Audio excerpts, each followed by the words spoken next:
Good afternoon. Today I'm going to explain you what is Bretton Woods about. It was a conference settled in 1944 which reunited 44 countries, which were Allied powers.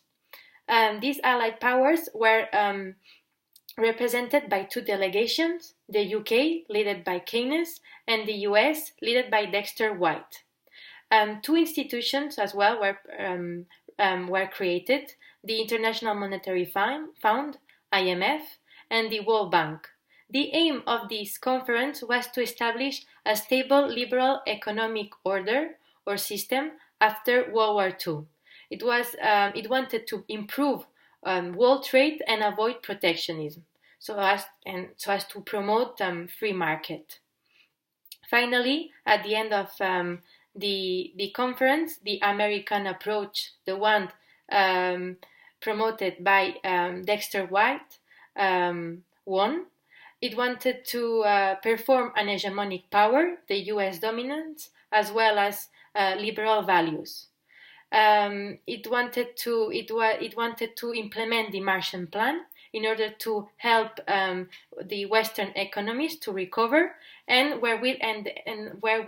Americans were willing to use military means to stabilize world capitalist order and contain the communist bloc. At the end, all national currencies were fixed to the dollar. The dollar was the intermediary between the national foreign currencies and gold. In order to make foreign currencies convertible to dollar, they had to buy gold. Gold determined the value of the currency. As much gold had US, more powerful and stronger was its value, was dollar's value. However, in the 1960s and 1980s, the EU economies started challenging US. So the US lost protagonism in the global monetary order. In fact, the US reserves of gold declined because of the dollar debt. In 1973,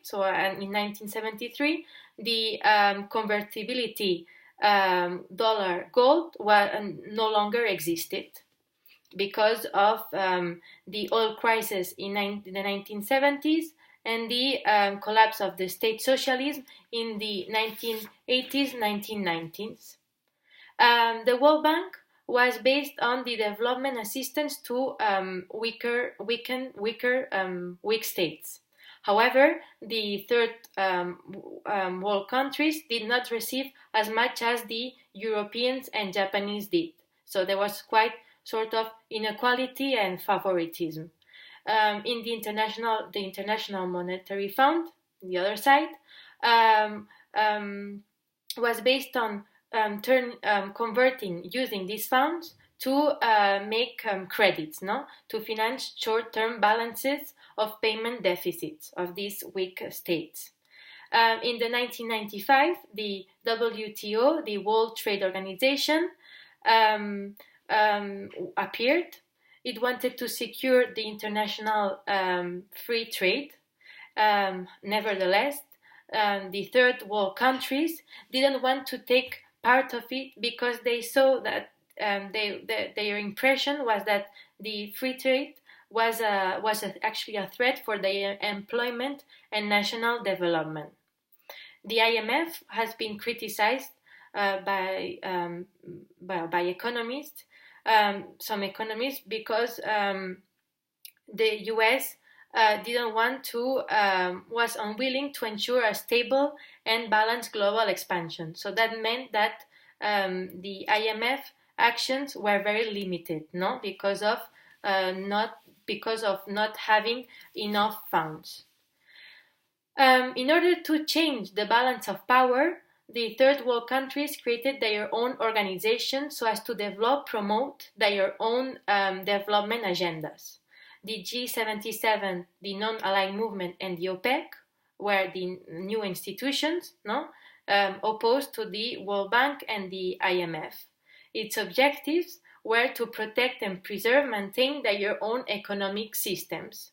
The OPEC, which was the Organization of Petroleum Exporting Countries, settled in 1960, started to produce a lot of oil, and from this oil they could receive big, huge amount of money. And where was this money going? In the private banks, which most of them were from the US.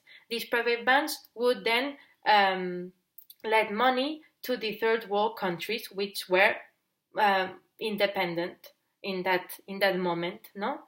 But in the 1980s, the rising interest of bank increased, and the development program in the third world countries failed. So that led to a debt crisis, and the private banks closed because they saw that the third world countries were not able to pay their debts. So the private banks closed, and the IMF and World Bank intervened. They intervened by lending money,